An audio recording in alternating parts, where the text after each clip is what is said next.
રામ મિત્રો, તો આજે આપણે વિજયગીરી બાપુની કૈલાશ ટેકરીએ જે સપ્તાહ બેઠી છે મોરારી બાપુની, ત્યાં આવી ગયા છે અને અહીંયા આપણને કાળુભાઈ ભેગા થઈ ગયા છે. આપણને ખબર છે કાળુભાઈ કોણ છે, કઈ વિશેષ કહેવાનું રહેતું નથી, પણ આપણે એને ખાસ એક આમંત્રણ દેવાનું છે કે વૃક્ષારોપણનું કામ ખૂબ જ સરસ કરે છે અને આખા પંથકમાં એક એવી જાગૃતિ લાવે છે વૃક્ષારોપણ ના લીધે. તો અમે એમને કહેવી છીએ કે અમારા ગામ આદર્શ ગામ રાનપડા ખારાના ત્યાં પધારે અને અમે જે વૃક્ષારોપણનું કામ કર્યું છે તે જોવા માટે આમંત્રણ આપી છે, કારણ કે અમે પણ રાનપડા ગામની અંદર 4 થી 5,000 વૃક્ષોનું વાવેતર કર્યું છે અને તમારી ટીમ આવે અને ત્યાં જોવે એવી તમને એક વિનંતી કરવી છે અને આમંત્રણ પાઠવવી છે.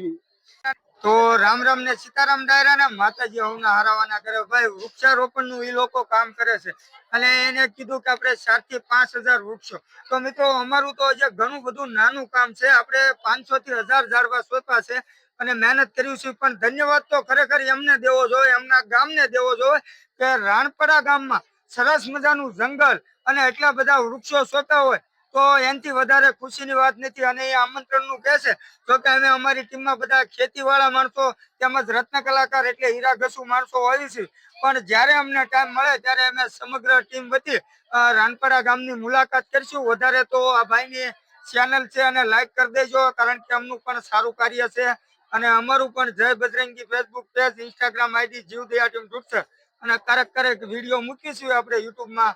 કાળુભાઈની મોજ. અને ખાસ આપણે આ પકાશેઠ છે રંડોળા ગામથી, અમે લગભગ ઘણા ટાઈમથી સેવા બેવા તો અમે પછી ચાલુ કરી, પણ બહુ જૂના મિત્ર છે અને આજે એમનું ગામના તમામ લોકો અહીંયા સરસ મજાની સતત ઘણા દિવસથી સેવા કરે છે. તો એમને પણ ધન્યવાદ દેવો જોઈએ, કારણ કે રંડોળા ગામ નજીક છે અને આપણું બધું કાર્ય એક છે. તો વધારે શેર કરી દેજો. બાકી સમય મળે એટલે આપણે રાનપરા ગામની મુલાકાત કરીશું 100%.